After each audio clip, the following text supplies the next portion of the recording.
"Sir, can you tell Santa we moved?"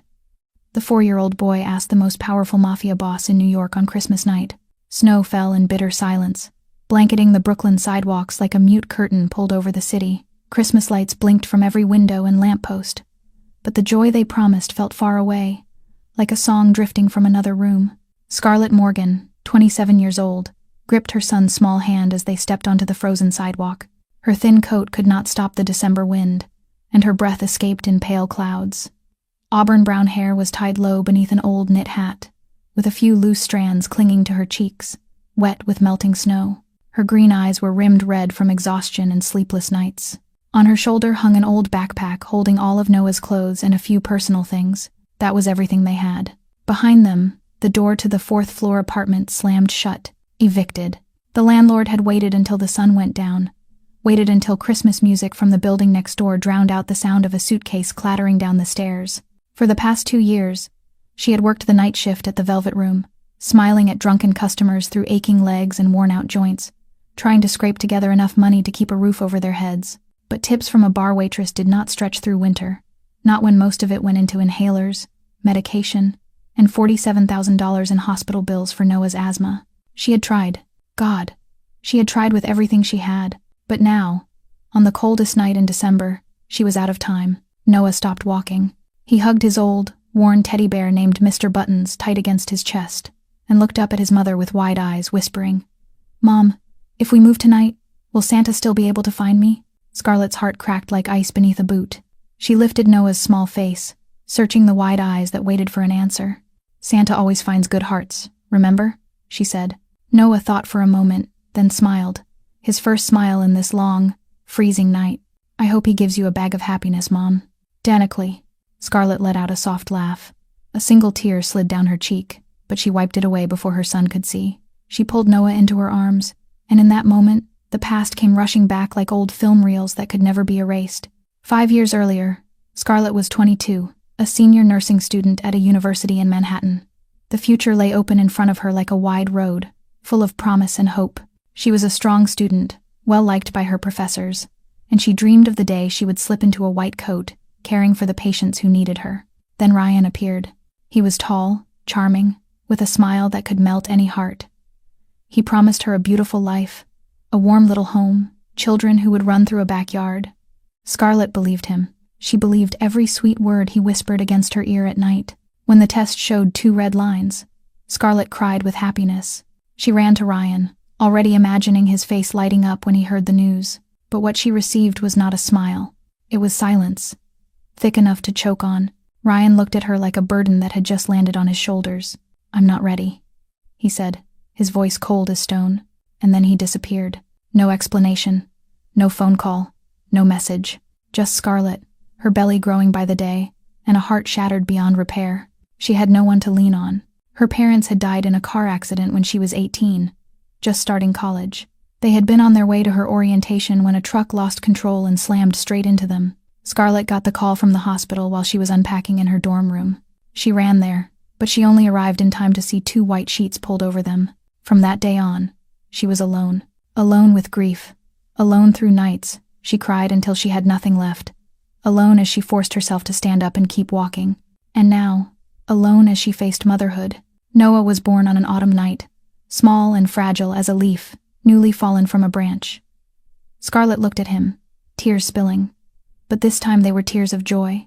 She swore she would give him everything she had, even if she had to trade away anything and everything else. 2 years ago, life, already hard, turned suddenly crueler than she thought it could. Noah was diagnosed with severe asthma. The doctor told her in a low, heavy voice that the boy would need daily inhalers, regular checkups, and hospital stays whenever an attack hit. The bills piled up like boulders on Scarlett's shoulders. $47,000, a number she did not dare say out loud, afraid it would crush her where she stood. Scarlett had to leave school with only 1 semester left before graduation. Her dream of the white coat dissolved like morning mist. She started working 2 jobs, cleaning office buildings during the day, serving at the Velvet Room at night. There were weeks when she slept only 3 to 4 hours each night. There were days she went hungry so Noah could have milk, medicine, everything he needed. She grew thinner, her green eyes sinking deeper and deeper, but the smile she gave her son never went out. Every night, Even when she was so tired she could barely lift her feet, she still told Noah stories. She still kissed his forehead and whispered that everything would be okay. She had tried. God, she had tried with everything in her. But now, standing in the snowy night with her 4-year-old in her hand and an old backpack on her shoulder, Scarlett did not know how much longer she could keep trying. She rose, gripped Noah's hand tighter, and kept walking. No destination, no plan. Only exhausted legs, and a heart that refused to quit. They had been walking for about 20 minutes when Noah's steps began to slow. His little shoes were not thick enough to fight the snow that had risen to his ankles, and Scarlett could feel his hand trembling inside hers. "Mom, my feet are so cold," Noah whispered, his voice weak, almost crying, but trying hard to hold it back. Scarlett stopped and bent down to look at him. Noah's small lips had gone pale from the cold, his cheeks flushed, not from warmth, but from the cutting wind. She did not say anything. She only quietly took off the only scarf around her own neck and wrapped it around him, another layer, tighter, safer. Then she lifted Noah into her arms, settling him against her hip, one arm locked around him, the other steadying the old backpack on her shoulder. Noah curled his arms around her neck and rested his head on her shoulder. Mr. Buttons pressed tight between them. "Go to sleep, honey," Scarlett whispered. "Mom will handle it." How? She did not know. The city at night glittered with colored lights, like a fairy tale painting that she and her child were not allowed to step into. They passed a small Italian restaurant, warm inside with candlelight. Through the fogged glass, Scarlett saw a family eating dinner, parents laughing, 2 children fighting over a piece of bread. They were so happy, so unaware that outside there was a mother carrying her child through the snow, with no idea where they would sleep tonight. Scarlett swallowed hard and walked faster, as if she could outrun the sight. They passed a toy store that still had its lights on, though it was nearly closing. In the display window were brand new teddy bears, remote control cars, dolls with shining blonde hair. Noah did not look, or maybe he was too tired to. But Scarlett saw. She saw everything she could not buy for him. She saw the small dreams of a 4-year-old that she did not have the power to give. Mr. Buttons was worn thin, the stuffing inside flattened, one eye gone for a long time now. But it was the only toy Noah had, and he loved it more than anything in this world. The wind grew stronger, and the snow began to fall heavier. Scarlett felt her legs starting to give. Noah did not weigh much, but after 20 minutes of carrying him through the snow, her shoulders burned. Her back ached as if it might break. She tried to think of somewhere they could go. Friends. She did not have anyone close enough to call in the middle of the night and ask for a place to stay. Coworkers from the Velvet Room. They all had their own lives, and Scarlett had never been close enough to anyone to ask for anything. She pulled her phone from her pocket, 7% battery. Not enough for a long call. Not enough to search for a cheap room. Not enough to do anything useful. She shoved it back into her pocket, hopeless. A luxury car swept past, its tires kicking up, dirty slush that nearly splattered her. Scarlett stepped aside and pulled Noah tighter against her. He was asleep now, breathing evenly, warm against her neck. At least he is resting, she thought. At least in his dreams, he does not have to know how desperate his mother is. They went a little farther, and Scarlett truly could not take another step. Her feet felt nailed to the road, her knees shook, her body so exhausted it had gone numb. She stopped beneath a street lamp, its pale yellow light falling like a weak halo in the darkness. Scarlett leaned her back against the pole and panted. Her breath turned into white clouds that disappeared quickly in the cold air. She looked around. The street was empty. Storefronts were switching off their lights one by one. Christmas night. Everyone had somewhere to go. Everyone had a home to gather in. Only she and her child stood here, in falling snow and cutting wind, with no idea where they would go tonight. Tears rose, but Scarlett bit her lip and forced them back. She could not cry. She could not collapse. Not now. But her body was at its limit, and her heart was breaking into pieces, one by one. A few blocks away, the glass doors of the Grand Millennium swung open, and Vincent Russo stepped into the cold night. Music and laughter from the company Christmas party still spilled out behind him, but he did not look back. A black cashmere coat lay over a perfectly tailored 3-piece suit. His dark hair was slicked neatly back, and his steel, cold gray eyes stared straight ahead. At 36, Vincent Russo was a name that made all of New York either respect you or fear you. He owned the city's most exclusive chain of restaurants, bars, and nightclubs, but everyone knew that was only the surface of a far more powerful underground empire. He was the boss, the head of the Russo family, and in his world, there was no room for weakness. Marcus, his trusted bodyguard, followed a step behind with a black umbrella in hand. "Sir, the car is ready." Vincent shook his head.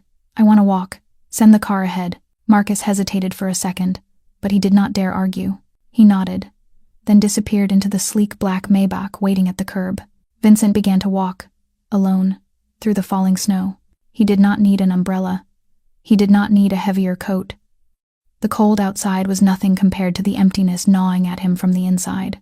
The party he had just left had been lavish to the point of showing off. Expensive champagne flowed like water. The food was arranged in elaborate displays, and dozens of people clustered around him with fake smiles and hollow congratulations. They feared him. They needed him. They wanted his attention, but not one of them truly cared about him. Vincent left early because he could not endure another second. Christmas night. He hated this day. He hated it down to the bone. 10 years earlier, on Christmas night, his mother had died, Isabella Russo, the only woman in this world who had ever loved him without conditions. She had raised him alone when his father went to prison. She had worked herself to exhaustion so he would have food and clothes. She had sacrificed her youth so he could stay in school. And when she lay in that hospital bed, breath thin and fading, waiting to see her son one last time, Vincent was in jail for assault. He did not make it back. When the prison doors opened for him the next morning, his mother was already gone. She had waited for him all night. She had called his name until her last breath, and he was not there. Vincent remembered dropping to his knees beside that cold hospital bed, clutching his mother's stiffening hand, and crying like a child. That was the last time he ever cried. After that, his heart turned to stone. He built his empire with cruelty and ice, never allowing anyone close. He had everything money could buy, but he had no one to share it with. Every Christmas night, he drank alone in an empty penthouse, staring out at the lit-up city, thinking of the woman who had loved him more than anyone else ever would. Vincent kept walking without a destination, letting his footsteps carry him farther from the fake party, farther from flattering faces, farther from the loneliness tightening around his throat. He turned onto a smaller street in Brooklyn, where the lights were fewer and the air was quieter. Snow fell softly, settling on his shoulders like the sky's tears. And then he saw them. Beneath a street lamp ahead, a woman stood there, her back against the pole as if she might collapse. In her arms was a small child asleep, and an old backpack sagged on her shoulder as if it carried the whole world. Vincent slowed, his gray eyes narrowing in the darkness. The instincts of a man who lived in the underworld made him look closer. Auburn hair spilled from beneath an old knit hat. A slender figure, fragile and yet stubbornly strong. Her shoulders trembled with cold, but she held the child tight as if he were the most precious thing on earth. He recognized her. Scarlett. She worked at the Velvet Room, the most high-end bar in his empire. He remembered her because she was not like the others. She always arrived on time, never complained, never flirted with customers for bigger tips the way the other girls did. Once he had seen her give half of her tips to a coworker who was struggling. Another time, he had seen her quietly hand leftover food from the kitchen to a homeless man. She did not know he had seen, and he had never said a word. But why was she here, on Christmas night, with a child in her arms and a face that looked ready to break? Vincent stepped forward, snow crunching beneath his expensive leather shoes. And when there were only a few steps between them, he spoke, his low voice carrying through the empty night. "Scarlett?" Scarlett flinched and turned, her green eyes widening in shock. For a heartbeat, she thought she was dreaming, or so exhausted she had started hallucinating. But the man standing in front of her was real, tall and imposing in a flawless black suit, gray eyes fixed on her with something she could not read. "Mr. Russo," she blurted, her voice trembling for reasons that had nothing to do with the cold. Shame hit her like a massive wave and pulled her under. Out of everyone she could have run into tonight, why did it have to be her boss? Why did he have to see her like this, hair a mess, face gone pale with the cold, holding her child on a street corner like someone with nowhere to belong? She lowered her head, avoiding his gaze. I was just... The words stuck in her throat. What could she say? That she had just been thrown out of her apartment, that she had nowhere to go, that she was standing here on Christmas night with her 4-year-old in her arms, and she did not know where they were going to sleep. Silence stretched between them, filled only by the wind whistling through bare branches and the soft fall of snow. Vincent did not ask. He did not press. He simply stood there, watching her with sharp eyes that held no judgment. And then Noah stirred. The boy slowly lifted his head from his mother's shoulder, sleepy eyes blinking at the tall stranger in front of them. Mr. Buttons was still pinned tight in his small arms, and his knit hat had slipped, revealing curls of brown hair. Noah studied Vincent for a long moment, as if deciding whether this man was safe. Then he spoke, his voice clear as glass cutting through the quiet night. "Sir, can you tell Santa we moved, so he can find us and give my mom a bag of happiness?" The world seemed to stop turning. Vincent froze, gray eyes widening. A simple sentence from a 4-year-old, innocent and earnest, went straight through every wall he had spent 10 years building. A bag of happiness, not a toy, not candy, not anything for himself. This child, freezing in the middle of winter, wanted Santa to give his mother a bag of happiness. Vincent looked down into the wide eyes waiting for an answer, and he saw himself in them. He saw the boy he used to be, sitting by the window every Christmas night, waiting for a father who never came home. He saw the child who had wished his mother did not have to work until she was worn down to bone. He saw everything he had tried to bury deep inside his heart, rising to the surface. Slowly, he bent down, one knee touching the frozen ground, bringing himself level with Noah. Snow clung to the expensive fabric of his suit, and he did not care. "Hey, kid," he said, his voice low, but so gentle it surprised even him. "Santa always knows where to find good children, and he will definitely want to know exactly where your mom is, especially when your mom has been that brave." "Wellsis," Noah smiled, bright as sunlight in the heart of winter. "Really? You know Santa?" Vincent nodded with solemn seriousness. "You could say that." Scarlett stood there, unable to speak. She watched the most powerful man in New York kneeling in the snow, talking to her son as if he were the most important thing in the world. Her eyes burned, but she bit her lip and held it in. Vincent rose, brushing snow from his knee with careless ease. He looked at Scarlett, and this time his gaze was not cold. Something had changed in those gray eyes, a glimmer she had never seen in her boss before. "Come with me," he said.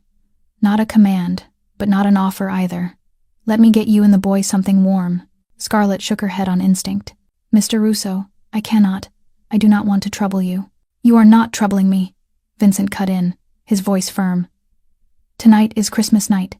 No one should be out in the cold like this. I have son his different." He looked at Noah, then back at Scarlett. "And I think Santa is going to want to know exactly where to find the two of you." Before Scarlett could argue again, Noah spoke up, his voice suddenly excited. "Mom, I want hot chocolate, please." She looked at her son, then at Vincent.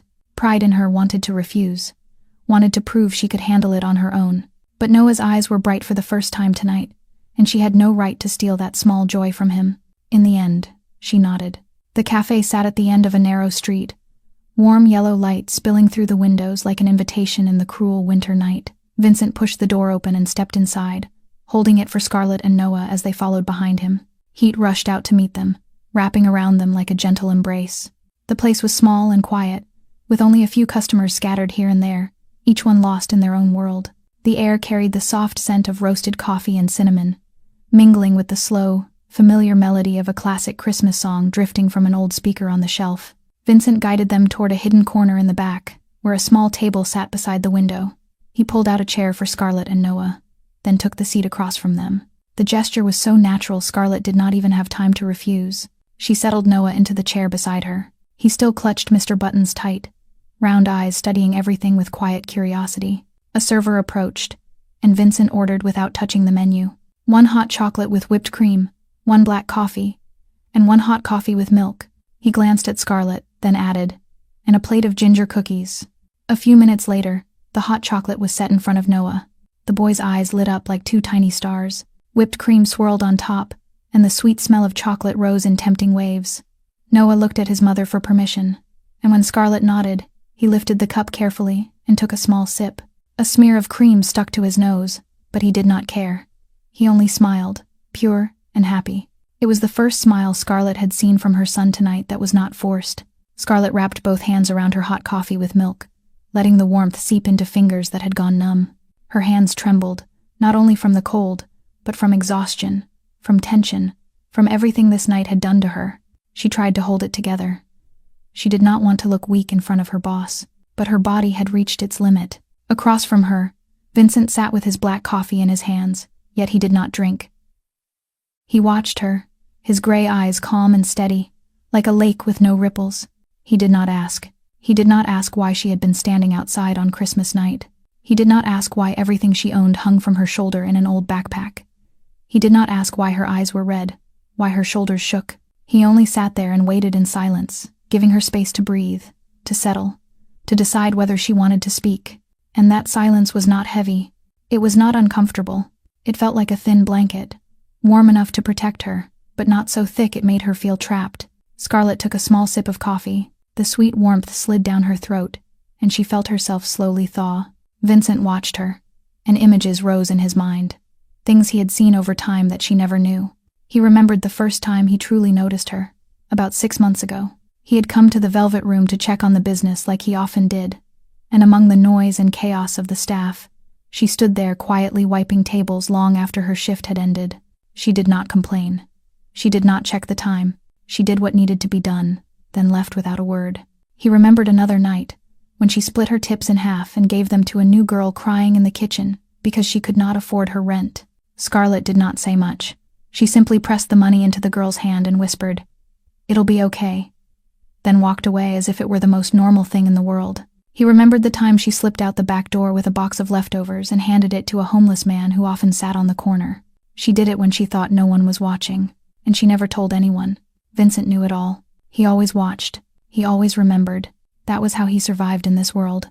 But with Scarlett, he did not watch to find weakness. He watched because she was different, because she was a small streak of light in his dark world, and he could not pull his eyes away. She was one of the few people he had ever seen without a mask. No schemes, no pretense, just herself, tired but unbreakable, poor but generous, hurting but still smiling at others. Noah had finished half his hot chocolate and began to yawn, again and again. He leaned his head against his mother's shoulder, Mr. Buttons pinned to his chest, and his eyes slowly drifted closed. Scarlett wrapped an arm around him to keep him from slipping, while her other hand still held her coffee like a lifeline. Vincent looked at them, and something unfamiliar rose inside his chest. It was not pity. He hated pity, and he knew she did too. It was respect. Admiration for a woman who had carried too much and still stayed standing, still protected her child with everything she had. He said nothing. He only stayed there, waiting for her to be ready. The silence stretched on for a few more minutes. Scarlett stared down at the coffee in her hands. The heat had softened, but it was still warm. She did not know why, but Vincent's quiet, unjudging presence made her feel safe enough to speak. Maybe because she was too tired to keep pretending. Maybe because tonight had stolen the last of her strength, the strength it took to build walls. Or maybe, simply, because she needed to say it out loud, just once, to someone. "I got thrown out tonight," she began, her voice light as breath. 3 months behind on rent. The landlord waited until it was dark before he knocked. She did not look at Vincent. She kept her eyes on the coffee as if she were talking to herself. "I do not blame him. He has a family too, bills too. I understand. Here." Vincent said nothing. He only listened. Scarlett drew a long breath and continued. She told him about Ryan, the man who promised her the world, then vanished the moment he found out she was pregnant. There was no bitterness in her voice, no anger, only the bare truth as it was. He was not ready, so he left. That was all. She told Vincent about her parents, about the car crash that took them when she was 18, right before her first day of college. She told him about the years of carrying everything alone, with no one to lean on, no one to call in the middle of the night, when loneliness tightened around her throat. Then she told him about Noah, about the day, 2 years ago, when the doctor said severe asthma, about the emergency hospital trips in the middle of the night, about how the sound of ambulance sirens had become familiar in the worst way, about the helplessness of watching her child gasp for breath and having nothing to do but pray the medicine worked, about $47,000 in medical bills, stacked like a mountain she could not climb. "I left school," she said, her voice still steady, almost flat. "1 semester away from graduating nursing, but I did not have a choice. Noah needed inhalers, doctors, everything money can buy, and I just had to work." She told him about 2 jobs every day, about nights when she slept 3 or 4 hours, then forced herself up again, about legs that ached so badly she sometimes thought she would collapse right on the bar floor. She told him about skipping meals so Noah could have milk, about drinking tap water to get through the day because there was no money left for food, about selling one thing after another from the apartment until there was nothing valuable left. "I tried," she said, and for the first time her voice shook. "I tried everything I could, but it feels like it is never enough." She stopped and took a deep breath to steady herself. No tears, no sobbing, only the deep exhaustion of someone who had fought too long and too alone. Vincent sat in silence while she spoke. He did not interrupt. He did not offer empty comfort. He did not look at her with pity. He simply listened, truly listened, gray eyes steady on her face. In his mind, thoughts turned over and over. He had met many people in his life, the strong and the weak, the brave and the cowardly. He had watched men break under trials far smaller than what she carried. But the woman sitting across from him, hands trembling, eyes red from exhaustion, still sat with her back straight, still told her story, without begging for mercy. She was stronger than most men he knew, Vincent thought, and she did not even realize it. He glanced at Noah. The boy was asleep now, his head resting on his mother's shoulder, mouth slightly open. A streak of chocolate whipped cream still clung to his nose, and Mr. Buttons was held tight in his small arms as if it were the most precious treasure in the world. He looked strangely peaceful, unaware of how cruel the outside world had been to his mother. Vincent reached into his coat and pulled out a pristine white handkerchief. He leaned forward and gently wiped the cream from Noah's nose. The motion was so careful, so quiet, that Scarlett could only stare in surprise. This was the most powerful mafia boss in New York, the man the whole city feared, wiping the nose of a 4-year-old boy as if it were the most natural thing in the world. Vincent slipped the handkerchief back into his pocket, then looked Scarlett straight in the eye. "There is a place you and the boy can stay tonight," he said, his voice low, steady, not forceful. "Warm, safe, just temporary, until you figure out your next step." Scarlett shook her head at once, pride flaring inside her like a small flame in winter. "Mr. Russo, I cannot take anything else. You already bought the drinks. You already listened to me ramble on for—" Her voice caught. "I do not want to be a burden. I can handle it." She said it with conviction, even though she did not know how she would handle it. It was late. The snow was still falling hard outside, and in her pocket, she had only a few loose dollars left. Even the cheapest motels were out of reach, and letting Noah sleep out in the freezing night was not an option. But pride had carried her through the last few years. It was the only thing she still had when everything else was gone. Vincent did not argue. He understood that kind of pride. He had seen it in his mother's eyes once, when she refused help from neighbors even with an empty refrigerator. He also knew that sometimes that same pride could turn into chains, keeping a person trapped in suffering. But before he could say anything more, Noah stirred. The little boy slowly opened his eyes, sleepy, blinking around, then looked up at his mother. His voice was thick with sleep, but clear enough for both adults to hear. "Mom, can we stay? Just so Santa can find me?" Scarlett looked at him, and her heart tightened. Noah's wide eyes searched her face, not understanding what was happening, only trusting, completely, that his mother would make it okay. He was not asking for toys, not for candy, just a place where Santa could find him. How could she say no to that? She looked at Vincent, hesitation still caught in her eyes. He did not push. He did not add a single word. He simply waited for her to decide.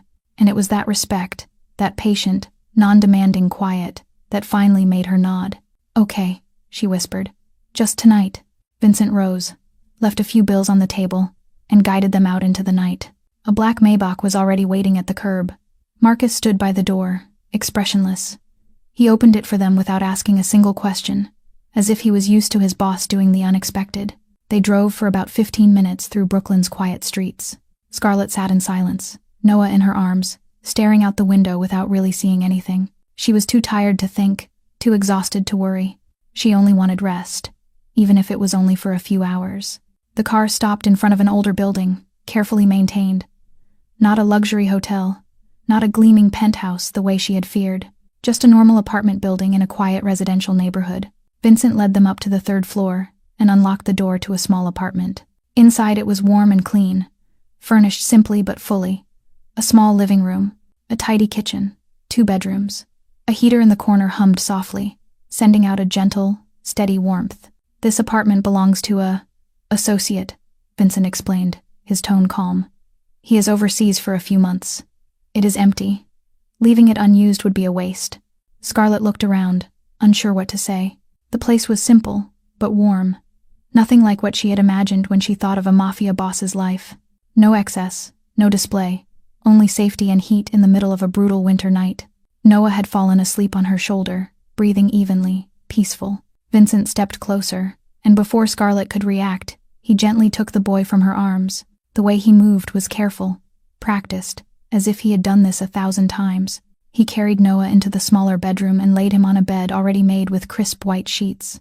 Then he bent down and carefully removed the little shoes, wet from snow, placing them neatly at the foot of the bed. He pulled the blanket up, tucked it around the child, then placed Mr. Buttons into Noah's arms. Scarlett stood in the doorway, watching in silence. She saw Vincent's strong hands. Hands she knew had done frightening things in the underworld, now smoothing a blanket for a 4-year-old boy. She saw his cold, gray eyes soften as he watched Noah sleep. She saw another side of the most powerful mafia boss in New York, a side not many people would ever witness. Vincent straightened, stepped out, and pulled the door almost closed, careful not to let it click. He turned to Scarlett. "Get some rest. We will figure out the rest in the morning." Then he turned away and headed for the front door. His hand had already closed around the knob when Scarlett's voice reached him from behind. "Why?" He stopped, but he did not turn around. "Why are you doing all of this?" A pause. Then Vincent answered, his voice low and distant. "Because once, someone did this for my mother, and she never forgot." He opened the door and walked out, leaving Scarlett standing alone in the warm apartment, with too many thoughts spinning through her mind. Morning sunlight slipped through the thin curtains, laying warm, golden streaks across the wooden floor of the small apartment. Scarlett opened her eyes slowly, taking a few seconds to remember where she was. The bed was soft, the blanket was warm, and the air in the room was no longer sharp with cold, the way it had been for so many nights before. She had slept deeper than she had in months. No sirens yanking her awake, no neighbors shouting through thin walls, no jolting up in the middle of the night with rent on her mind or hospital bills pressing down on her chest. The sound of little feet pattering across the floor pulled her out of her thoughts. The bedroom door flew open, and Noah burst in, his eyes bright as 2 morning stars. "Mom! Santa found us!" he shouted, climbing onto the bed and throwing his arms around her, his voice full of excitement. Scarlett hugged him close, still not understanding what was happening. She got up, letting Noah tug her by the hand into the living room. And there, right in front of the apartment door, was a neatly placed brown paper bag. Scarlett bent and picked it up. Inside was a fresh loaf of bread, still warm, a carton of milk, a small packet of butter, and a neatly folded note. She opened it and recognized the clean, strong handwriting, written with careful precision. "For brave mornings and winters that are gentler. V." Scarlett stood still, the note in her hand. Her fingers traced the ink, feeling each line as if she could somehow understand the man who had written it. She pressed the paper to her chest, her eyes burning, but no tears fell. Not yet. Noah had already climbed into the small dining table chair, waiting for breakfast with eager impatience. Scarlett drew a deep breath, folded the note, slid it into her pocket, and began to prepare food for her son. The days that followed passed like a strange dream Scarlett did not dare believe was real. Every morning, there was a bag of fresh food outside the door. Sometimes it was bread and eggs, sometimes fruit and milk, always enough for the 2 of them to eat all day. There were no more notes, but she knew who it was from. Marcus, the tall bodyguard with the unreadable face, came by occasionally. He did not say much. He only asked a few short questions, whether she needed anything, whether there were any problems, then nodded and left. The way he watched the apartment and the street around it made it clear he was doing more than checking in. He was guarding them. On the 3rd day, someone called. A professional woman's voice told Scarlett there was a medical appointment for Noah at Dr. Reynolds' office the next day. All costs had been paid in advance. Scarlett wanted to refuse, but this was her child's health. She did not have the right to let pride stand in Noah's way. Dr. Reynolds was a middle-aged man with salt and pepper hair and a kind smile. He examined Noah carefully, prescribed new medication, and showed Scarlett how to care for him more effectively. When she asked about the cost, he only smiled and told her everything had been taken care of, that she should focus on caring for the boy. He did not say who had arranged it, but the way he mentioned Vincent, like an old friend, gave her the answer. On the way home, Noah held his mother's hand and bounced along the sidewalk. He chattered happily about the nice doctor, about the office with toys, about the candy he got afterward for being brave. Scarlett listened and smiled for her son, but inside her mind was spinning. She knew who had arranged all of this. She knew who was quietly making sure they had food every day, a warm place to sleep, a good doctor to care for Noah. Vincent Russo, the mafia boss the whole city feared. He was protecting them in a way no one would ever expect. And Scarlett did not know what she was supposed to feel about that. A week passed, and Scarlett was still in the temporary apartment with Noah, waking each morning with the strange, unfamiliar feeling of having slept full hours, of not having to worry about the next meal. She had started searching for a cheap room to rent, doing the math again and again, trying to figure out where she could afford to keep Noah safe with the little she had saved and the paycheck from the Velvet Room. but every place she found was either too expensive or in an area that was not safe for a 4-year-old child. On the morning of the 8th day, when Scarlett opened the door to take in the usual bag of food, she saw a white envelope lying beside the brown paper bag. Her heart beat faster as she picked it up. Her fingers trembled slightly as she opened it. Inside was a shiny key and a neatly folded note. She unfolded the paper and recognized the familiar handwriting. Rent is paid for 3 months. Not charity, just time. Below it was an address in Brooklyn, along with a smaller line added beneath. Near Lincoln Public Preschool. Noah is enrolled for the spring term. Scarlett read the note again and again, not trusting her own eyes. 3 months of rent, an apartment of their own, and her son in school. Everything she had chased for years and could never quite reach was suddenly sitting in the palm of her hand, delivered in a small envelope.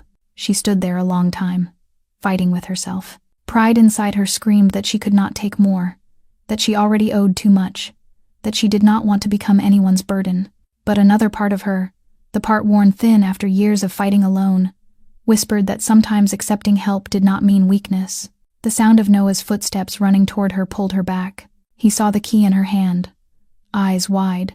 "Mom, what is that?" Scarlett crouched down until she was level with him. "It is a key to a new home, maybe." Noah was quiet for a moment, as if thinking about something very important. Then he looked up, his voice small, but full of hope. "Is it our forever home, Mom?" That simple question pierced Scarlett straight through. For 4 years, Noah had been moved from place to place. He had never had a real home to call his own. He deserved stability. He deserved a place that felt safe. And if Vincent was giving them a chance at that, she did not have the right to refuse out of pride. "We will go see it," she said, trying to keep her voice steady. That afternoon, mother and son stood in front of an older building in Brooklyn, carefully maintained. The neighborhood was quiet and clean, trees lining the sidewalks, a small park at the end of the street. Lincoln Preschool was only 2 blocks away, close enough that Scarlett could walk Noah there every morning. She unlocked the apartment with the new key, and Noah ran in first. The place was small but cozy, with a neat living room, a clean kitchen, and the thing that made Noah squeal with happiness: 2 separate bedrooms. "Mom, I have my own room," he cried, jumping onto the small bed in his room, hugging Mr. Buttons and rolling back and forth on the soft mattress. Scarlett stood in the doorway, eyes blurred with tears. For the first time in 4 years, Noah had a room of his own. A week later, Scarlett returned to work at the Velvet Room. She had braced herself for stares, for whispers about how she had vanished for days and suddenly had a new place to live. But what surprised her was that Vincent treated her completely normally, as if nothing had happened. He nodded at her when he passed, the same quiet nod he gave every other employee. He did not ask her questions, did not show too much concern, did not do anything that would make her stand out in the crowd. He gave her space. He gave her normal. He gave her the feeling that she was still a woman earning her living with her own hands, not someone receiving favors. And that was exactly what she needed. Respect, not pity. 3 weeks passed in a peace that felt almost unreal. Scarlett began to settle into the rhythm of her new life. In the morning, she walked Noah to Lincoln Preschool. In the afternoon, she picked him up, made dinner, then headed out for the night shift at the Velvet Room. Noah loved his new school. Every day he came home chattering about his kind teacher, his new friends, the pictures he drew. The small apartment slowly became a real home, with Noah's messy drawings taped to the walls and his bright laughter filling the mornings. But life never allowed Scarlett to stay calm for long. That night, around 2 a.m, she woke to violent coughing from Noah's room. She ran in, and her blood went cold at what she saw. Noah was sitting up in bed, both hands gripping his chest, his face pale, his lips beginning to turn blue. He tried to breathe, but the air would not seem to reach his lungs. Each breath came out as a harsh, wheezing whistle that terrified her. "Baby, Noah." Scarlett lunged to his side, hands shaking as she searched the nightstand drawer for his inhaler. She pressed it to Noah's mouth, but he could not pull the medicine in. The spasms in his lungs were too strong. This was the worst attack she had ever seen, worse than the ones before, and she knew the regular inhaler would not be enough. She dialed 911 with trembling fingers, her voice breaking as she spoke to the dispatcher. Every second of waiting felt like an hour. All she could do was hold her son tight, trying to keep him calm while she herself was panicking so hard she could barely breathe. The ambulance arrived with sirens screaming through the night. They lifted Noah onto a stretcher, placed an oxygen mask over his small face, and Scarlett climbed in after him, her hand never leaving his for even a second. She watched her son lying still, his chest rising weakly beneath a white blanket, and she prayed to anything that might be listening, begging it not to take away the only child she had. At the hospital, Noah was rushed straight into the emergency room. Scarlett was stopped at the double doors, left to stare through a small window as doctors and nurses surrounded her boy. She stood there with her back against the cold wall, legs shaking as if they might give out at any moment. Time crawled like dripping water. Each minute was its own kind of torture. Then the doors opened. Dr. Reynolds stepped out, still in his white coat, his face tired, but his smile steady and reassuring. "He is out of immediate danger," the doctor said. "We have the attack under control, and his breathing is stable." Scarlett nearly collapsed with relief. She clung to the doctor's arm, tears spilling freely, uncontrollable. "Thank you. Thank you." Dr. Reynolds patted her shoulder gently. "Try to stay calm. Noah will need to stay for observation a few days, and we will adjust his treatment plan." He paused, then added softly, "And as for the cost, do not worry. Everything has been taken care of." Scarlett looked up at him, eyes still wet. She did not need to ask who. The answer was already there. 2 days later, after Noah was stronger, sleeping peacefully in his hospital room with an intravenous line taped to his arm, Scarlett left the hospital. She took a taxi to the Velvet Room and walked in just as the place was about to close. The staff were cleaning up, and Vincent sat alone at the corner of the bar, slowly turning a glass of whiskey in his hand. He looked up when he saw her, gray eyes giving nothing away. Scarlett walked over and stopped in front of him. She did not circle the truth. "You paid Noah's hospital bill." It was not a question. Vincent set the glass down and looked straight into her eyes. He did not deny it. "Is he okay?" "He is out of danger." Scarlett clenched her hands into fists at her sides. "Why are you doing this? The apartment, the rent, the doctor, and now the hospital. What are you expecting from me?" Vincent rose, towering over her by nearly a head. He looked down at her, and for the first time Scarlett saw something in those gray eyes that was not cold. Something deeper. Something she could not name. "I am not expecting anything," he said, his voice low and slow. "He is a good boy. He does not deserve to suffer because of money." He paused, then continued. "And you have carried enough." Scarlett stood there, unable to speak. She had come ready with refusals, with arguments to defend the last scraps of her pride. But looking into Vincent's eyes now, she could not force any of them out, because for the first time, she understood he was not handing down charity. He was giving away something he had probably spent his whole life wishing someone would give him, care that did not demand repayment. 2 months had passed since the night Noah was rushed to the emergency room. Life for mother and son slowly settled into something steady, with mornings spent walking him to school, afternoons cooking in their small, cozy kitchen, and nights working at the Velvet Room. Noah was much healthier under the new treatment plan, and his smile returned, bright as if nothing had ever happened. The only thing that changed was Vincent. He began showing up at the club more often. Before, he stopped by once or twice a month to check on business. Now he came almost 3 or 4 times a week. He usually sat in his familiar corner at the bar, drank a glass of whiskey, and watched everything with gray eyes that missed nothing. Scarlett tried not to notice, but she noticed anyway. She noticed how his gaze often rested on her longer than it needed to. On weekends, when Scarlett had to bring Noah with her because she had no one to watch him, the little boy grew close to Vincent in a way that startled her. Noah was not afraid of the cold man all of New York feared. He ran up to Vincent with his messy drawings, eager to show off what he had made. "Uncle Vincent, look, I drew the house me and Mom live in. And this is Mr. Buttons, and this is you." Vincent took the drawing, brows knitting as if he were judging a masterpiece in a museum. "This blue is very good," he said seriously. "But the door needs more detail. A good home needs a strong door. If we..." Noah nodded hard, like he had just received advice from a true expert. He dashed off to grab his crayons, determined to fix the picture exactly the way Vincent suggested. Scarlett stood behind the bar, watching it all in silence as something strange rose inside her chest. Then came a night of heavy rain, the sky pouring like a broken bucket and the wind lashing in wild bursts. The club was quieter than usual, only a few customers scattered around. Scarlett was drying glasses behind the bar when the door swung open and Vincent walked in. He was soaked from head to toe, dark hair plastered to his forehead, his expensive cashmere coat drenched through to the lining. Rainwater dripped from him onto the marble floor, yet his face stayed calm, as if he had been strolling under clear sunshine. Scarlett watched him for a moment, then disappeared into the kitchen without a word. 10 minutes later she returned with a small tray. On it sat a steaming bowl of ginger porridge and a hot cup of lemon tea with honey. She set the tray in front of Vincent, still saying nothing, then turned as if to leave. "Sit," Vincent said. His voice was not a command. It sounded more like an invitation. "We are closing soon. You can take a break."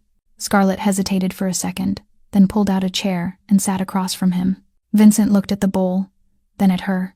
"You do not have to do this." "You look like you are about to catch a cold," she answered, calm. "Ginger porridge is good for someone who got soaked." That is basic knowledge. Something flickered through Vincent's gray eyes. Maybe surprise, maybe amusement. He picked up the spoon, took a bite, and brought it to his mouth. The warmth spread down his throat, carrying the gentle sweetness of ginger and something else he could not quite name.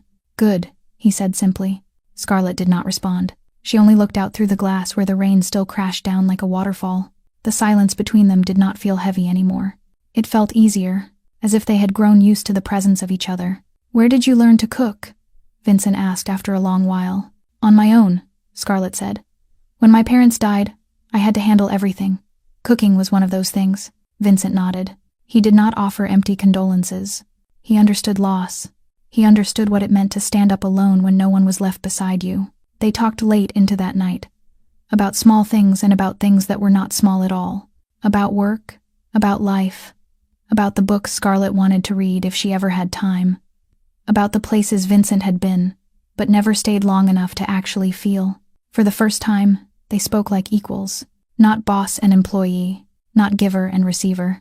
Just two human beings searching for a little connection in a world that could be brutally lonely. That night, when the porridge bowl was half empty and the lemon tea was only barely warm, Vincent began to talk. For the first time in his life, he opened himself to someone who did not belong to his world. Someone who did not need his past in order to judge him or fear him. He told her about his childhood in the Brooklyn slums, about the cramped apartment where he grew up with his mother. His father went to prison when Vincent was 5, and from then on, Isabella Russo carried everything alone. She worked 3 jobs a day, from cleaning houses for the wealthy to taking in laundry at night.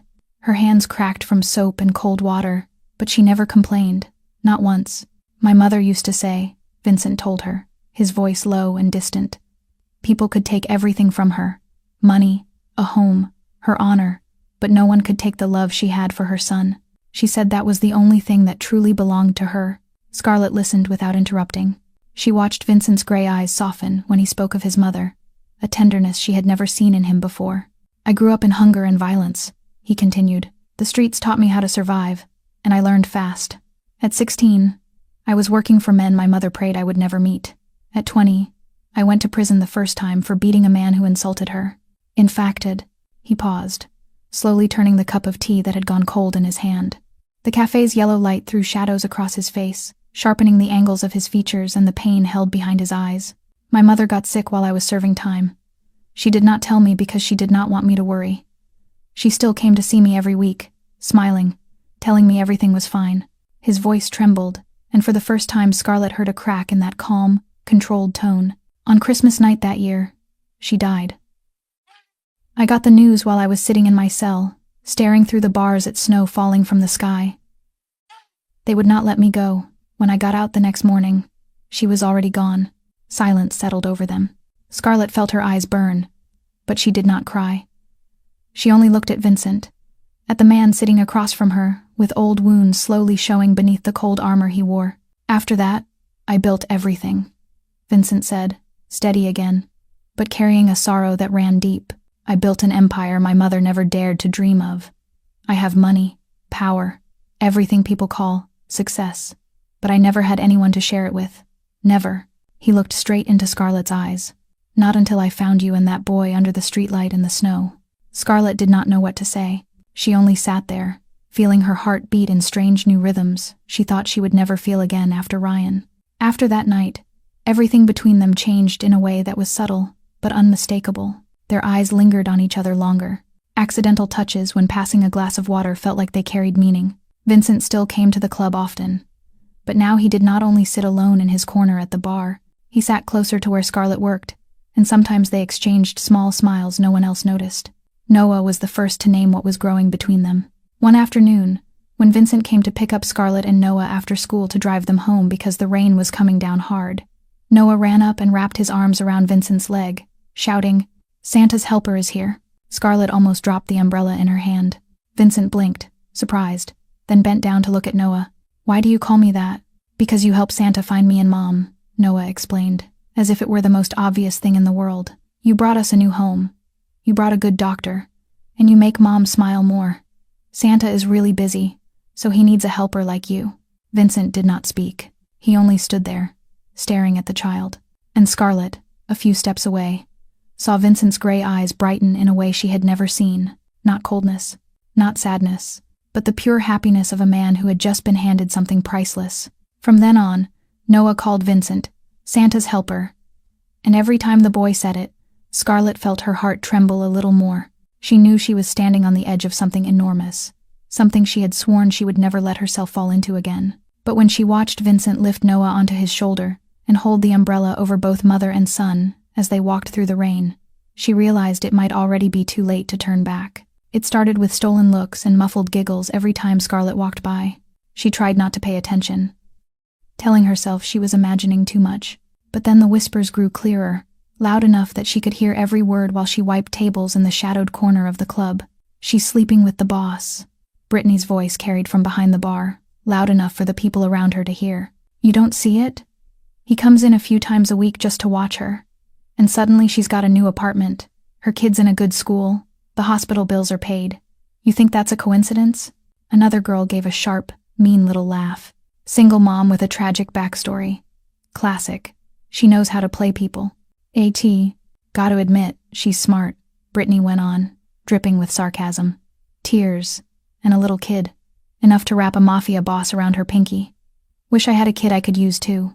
Laughter burst out. Scarlett stood frozen, her hand gripping the cleaning rag so hard her knuckles turned white. She wanted to walk over. She wanted to face them. She wanted to tell them they did not know a thing about her life, but her feet would not move. Instead, she turned away, stepped into the staff break room, and shut the door. She leaned back against the wall, closed her eyes, and tried to control the breath that was turning sharp and fast. "It is just gossip," she told herself. "Cruel gossip. They do not know anything. They do not understand. So why did it hurt so much?" That night, after she brought Noah home and coaxed him to sleep, Scarlett sat alone by the window, staring out at the city. New York's lights blinked, like stars fallen to the earth, but she did not find them beautiful. She only felt the questions digging deeper into her mind, the doubts she had been trying to press down for weeks. She looked around the apartment, the soft couch where Noah sprawled to watch cartoons, the small dining table where they ate dinner every night, Noah's bedroom, its walls covered in taped-up drawings. All of it came from Vincent. The rent. Vincent paid it. Noah's hospital bills. Vincent paid them. Noah's school. Vincent arranged it.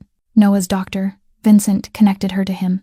Everything in her life now had Vincent's hand in it. Scarlett pulled her knees to her chest, feeling as if someone had wrapped a fist around her ribs. She had fought for years to stand on her own feet, to depend on no one, to prove she could raise her child without anyone's pity. And now she was living in an apartment she did not pay for, sending her son to a school she did not fund, receiving medical care she could not afford a single dollar of. How was she any different from a parasite? Brittany's words echoed in her head like a bell that would not stop ringing. Single mom with a tragic backstory. Classic. It's nautic. Was she using Vincent's kindness? Had she become a burden without meaning to? Had she turned into the very thing she despised? A woman living off a man. Scarlett thought about the way Vincent looked at her, the moments they shared, the way her heart shifted every time he came near. But now those feelings were covered by a thick fog of doubt. Did she even deserve any of this? Or was she lying to herself, calling it love when it was really dependence wearing a prettier name? Tears slipped down her cheeks, but she wiped them away immediately. She could not cry. Crying would not fix anything. She needed to think. She needed to understand what she truly wanted. She needed to decide whether she could keep living like this. That night, Scarlett did not sleep.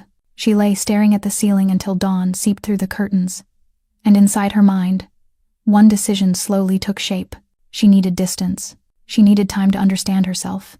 And she needed to step away from Vincent, long enough to know whether what she felt was real or just gratitude mistaken for love. The next morning, Scarlett called the Velvet Room and asked for a week off. She told the manager she needed to take care of some personal things, and thankfully no one questioned her too much. She did not know whether Vincent would be told, and she did not want to know. She only needed distance. Space to think, a way to escape the watching eyes and the whispers that had started haunting her at night. The days that followed slipped by in a dull, repeating loop. In the morning, she walked Noah to Lincoln Preschool, watching him run through the gate with his small backpack bouncing on his shoulders. Then she came back to the apartment and sat alone in a silence so deep it felt like it could suffocate her. She tried to read, but she could not focus.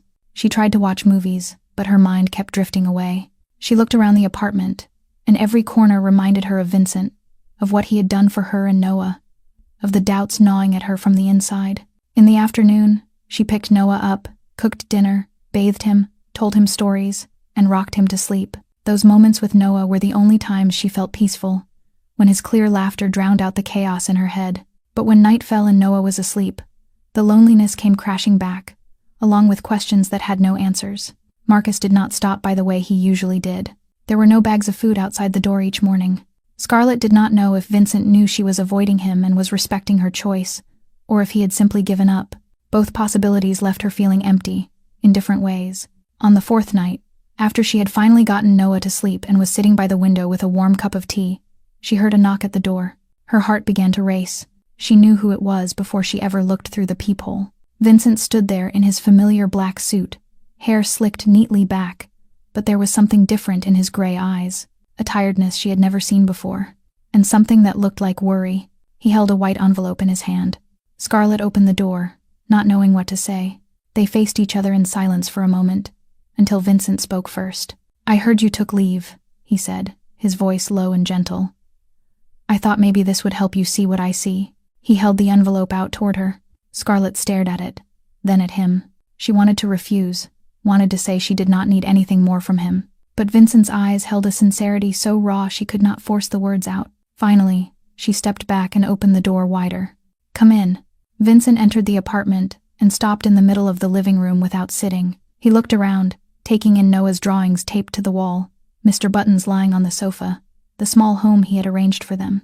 Scarlett closed the door, then turned to face him again. She took the envelope from Vincent's hand, her fingers trembling as she opened it. Inside was a neatly folded sheet of paper, and when she unfolded it, she realized it was a typed letter, with a handwritten signature at the bottom. Her heartbeat went wild as she began to read the first line. Scarlett stood by the window, the apartment's yellow light spilling over the paper in her hands. She began to read, and each line felt like a blade carving into the walls she had built over the past several days. "I am writing this letter to speak for Scarlett Morgan, not as an employee, but as a human being. In all my years managing hundreds of people, I have never met anyone who carries so much weight on her shoulders and still finds the strength to lift others.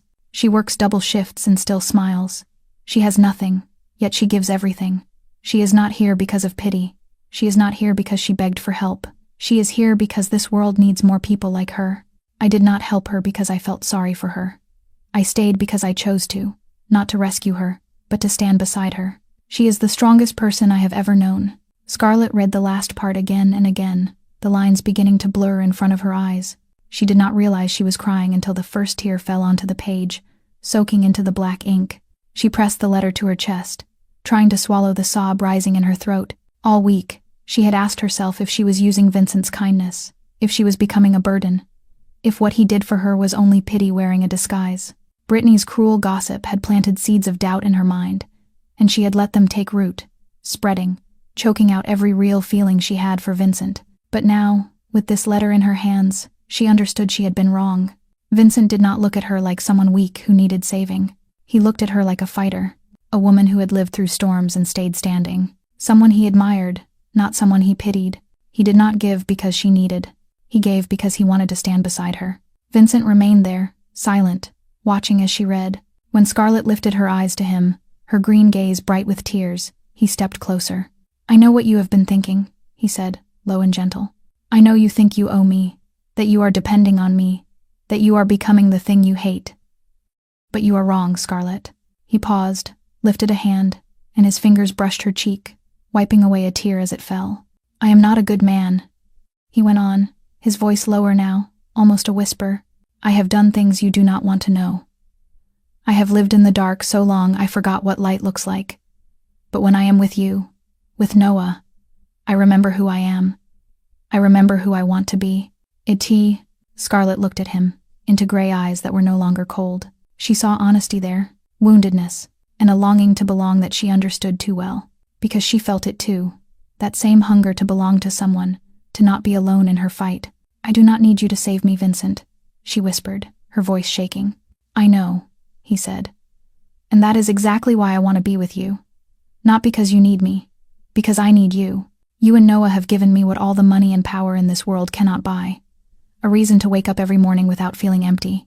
The letter slipped from her fingers and fell to the floor. Scarlett did not know who moved first, her or him, but in the next heartbeat she was in Vincent's arms. He held her tight but gentle, as if she were the most precious thing he had ever been allowed to touch. And she held him back, resting her head against his chest, listening to his steady, powerful heartbeat. They stayed like that for a long time, inside the small apartment he had found for her, beneath warm yellow light, with Noah's soft breathing drifting from the next room. No more words were needed. For the first time since her parents died, since Ryan left, since she began the lonely war of raising her child, Scarlett allowed herself to lean on another person, and for the first time since his mother died, Vincent did not feel alone anymore. 2 weeks after the night Vincent came to the apartment with the letter, Scarlett's life seemed to find a new rhythm. She returned to the velvet room, let the gossip keep echoing in the shadows, and focused on her work and her son. Vincent still came often, but now there was an invisible thread between them, a bond they both felt even when neither of them said it out loud.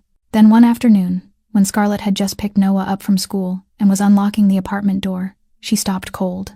A man stood leaning against the hallway wall, arms crossed, a familiar smile on his mouth that turned her stomach. Ryan. After 4 years, he looked the same, still tall and handsome, hair slicked back, brown eyes that once had been enough to make her fall. But now, looking at him, Scarlett felt only disgust and a vague, crawling fear. "Scarlett," Ryan said, his voice sweet, like he had only stepped out for a few days. "You're prettier than I remember." Noah hid behind his mother's leg, staring at the stranger with wary eyes. He did not know who this man was, and Scarlett wanted to keep it that way forever. "What do you want?" she asked, blunt, her voice cold as ice. Ryan stepped closer. His gaze slid from Scarlett to Noah, then drifted around the apartment door. "I hear you're doing pretty well. Nice place. Your kid's in a good school. And there's a rich man taking care of you." He gave a short, mocking laugh. "A mafia boss, right. You're good, Scarlett. You know how to pick them." Scarlett tightened her grip on Noah's hand and pulled him farther behind her. "You don't have the right to show up here. You left 4 years ago." "I'm the boy's father," Ryan said, his tone hardening. "I have rights, and I want custody." Scarlett's heart seemed to stop for a beat. She stared into Ryan's eyes and saw no love for the child, only cold calculation. He did not want Noah. He wanted money. He wanted to use this situation to squeeze something out of her, or out of Vincent. "You left," Scarlett said, her voice shaking, but firm. "You don't get to come back." Ryan took another step, his eyes turning sharp and threatening. "You think you can stop me? I'll take you to court. I'll tell the judge my son is living with a mafia boss. You think the court's going to side with you?" Scarlett stood in the doorway, not moving an inch, even though inside she was trembling so hard she could barely hold herself together. She knew Ryan could do what he was saying. She knew the system was not always fair. She knew he could turn her life into hell just to feed his own greed. But she did not let him see her fear. In the end, Ryan walked away with a threat that he would be back with a lawyer. When the door finally closed behind him, Scarlett crumpled, dropping to her knees, pulling Noah into her arms, shaking so hard she could not control it. She called Vincent immediately. He arrived within 20 minutes, his face darkening as he listened to her tell him everything. Scarlett saw his jaw tighten, saw his hands curl into fists, saw the fury burning behind his gray eyes. She knew that in Vincent's world, men like Ryan were not allowed to exist for long. But instead of violence, Vincent pulled out his phone and made a call. "Find everything you can on Ryan Davis, everything, and get Harrison on the line." 3 days later, Ryan received a summons from one of New York's top law offices. Inside the envelope was evidence that he had abandoned his child for 4 years, never once sending support, never once reaching out. Along with that came a file on his massive gambling debt, on the jobs he had been fired from for fraud, on the messy life he hid behind a polished smile. Ryan backed off without a sound, vanishing as fast as he had appeared. That night, Scarlett sat in the apartment, Noah asleep, Vincent beside her. She broke down, the tears she had held back for days finally spilling free. "Thank you for not hurting him," she whispered through sobs. "I know you could have." Vincent pulled her into his arms, one hand smoothing over her auburn hair. "That's not who I want to be anymore," he said softly. "Not because of him, Because of you. Because of Noah. Scarlett lifted her face to his, and in his gray eyes she saw something real. Not the cold mafia boss the whole city feared, but a man learning, slowly, how to love the right way. A month after Ryan disappeared, life seemed to settle back into peace. Scarlett kept working at the Velvet Room.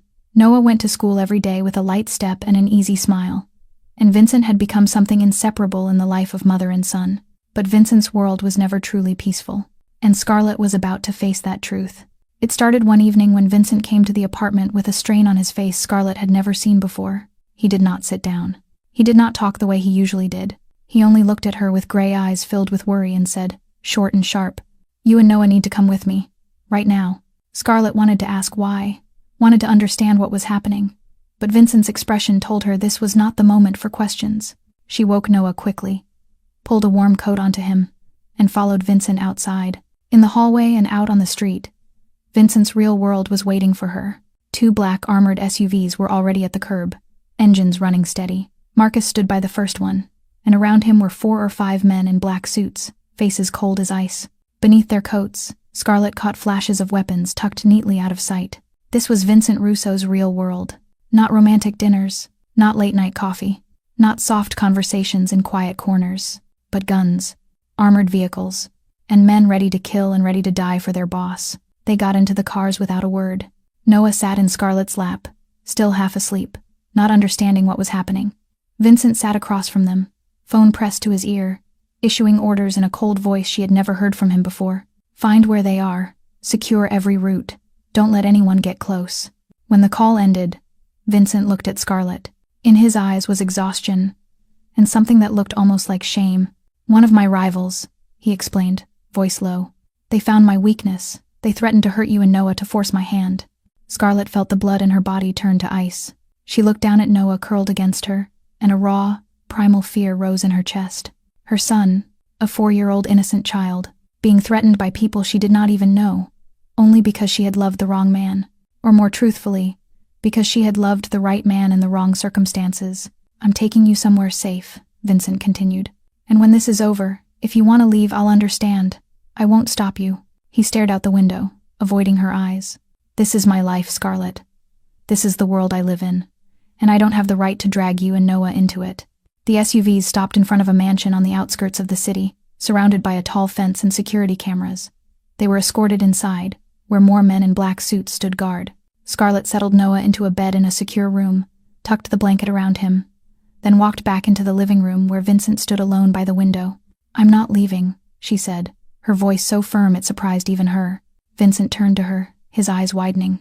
"I've been running my whole life," Scarlett went on, stepping closer. "Running from the pain of losing my parents, running from Ryan, running from hardship. I'm tired of running. I don't want to run anymore. She stopped in front of him and lifted her face to his, meeting those gray eyes that held too many emotions. "I'm staying. With you. No matter what your world looks like." Before Vincent could answer, small footsteps sounded behind them. Noah ran out, still sleepy, but he had seen Vincent. He wrapped his arms around Vincent's leg, looking up with wide, worried eyes. "Uncle Vincent, don't let the bad people take you, okay?" Vincent bent, lifted Noah into his arms, and held him close. "I promise," he said, his voice thick, catching on something he could not swallow. 2 days later, Marcus called to say the threat had been handled. No details, no explanations, only 2 words. Safe now. They returned to their apartment in Brooklyn, and life continued. But something had changed. Scarlett had seen Vincent's real world and still chose to stay. And Vincent knew he had finally found someone willing to stand beside him, in the dark as well as in the light. Exactly 1 year after that fateful night, snow fell again over the streets of Brooklyn. But this time Scarlett was not standing beneath a streetlight with an old backpack on her shoulder and a 4-year-old child in her arms. This time she stood inside the Velvet Room, the place that had become her second home, wearing a simple red dress, elegant in its quiet way, one Vincent had arranged to have made for her without ever saying a word.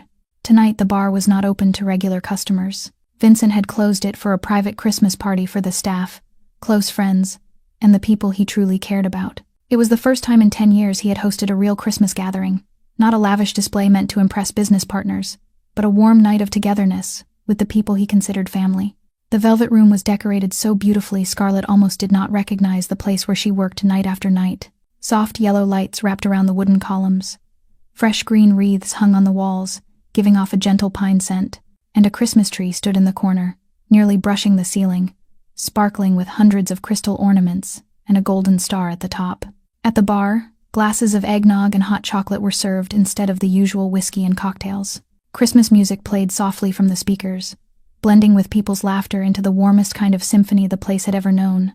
The staff of the Velvet Room were all there, including Brittany, who had grown much quieter after watching Scarlett face every challenge this past year with her head held high.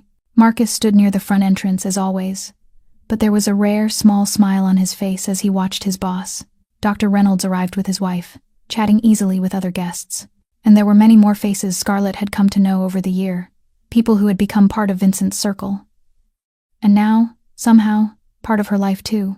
Vincent stood beside Scarlett, one hand resting gently at the small of her back, his gray eyes never leaving her for long. He wore a black suit as usual, but instead of his typical dark tie, he had on a red bow tie Noah had chosen for him. "You have to match me," the boy had insisted that morning, and Vincent, the Mafia boss all of New York feared, had agreed without a single complaint. Around 8 in the evening, when the party was at its peak, Vincent stepped onto the small stage at the back of the club and tapped the microphone lightly. The room quieted, turning toward him. "Thank you all for coming," he said, his voice low, but warmer than Scarlett had ever heard it.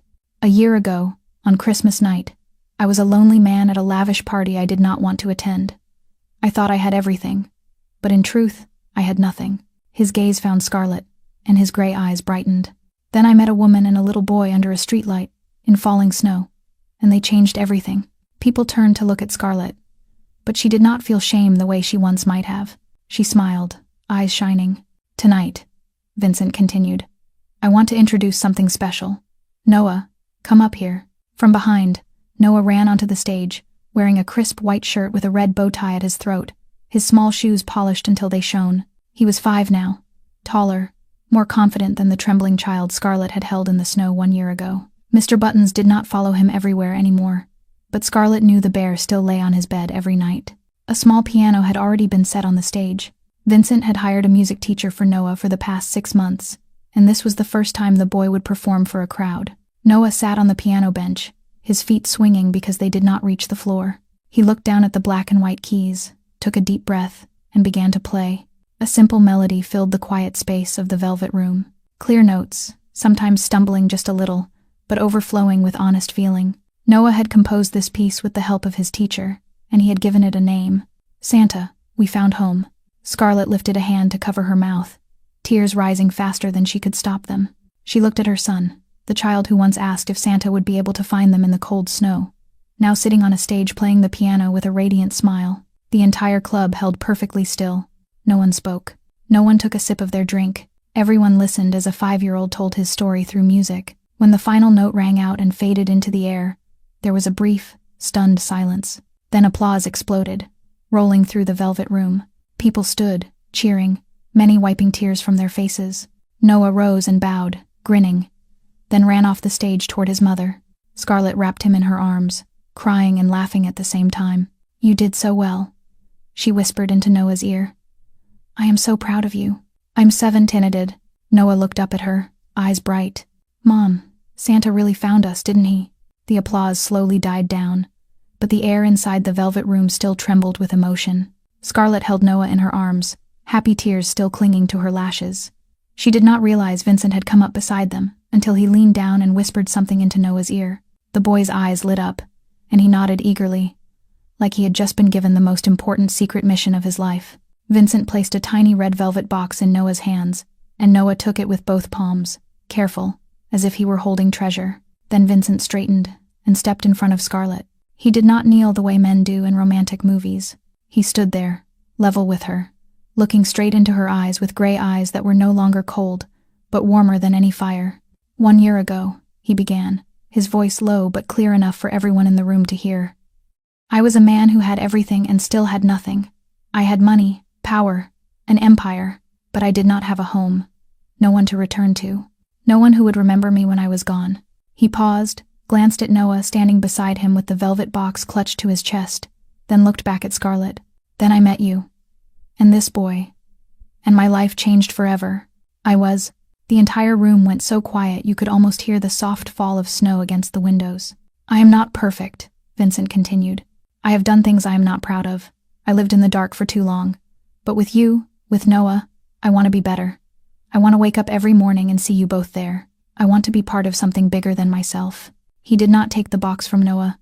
Instead, he rested a hand on the boy's shoulder, and the two of them faced Scarlett together, like a team. Can I stay? Vincent asked, and his voice trembled for the first time since Scarlett had known him.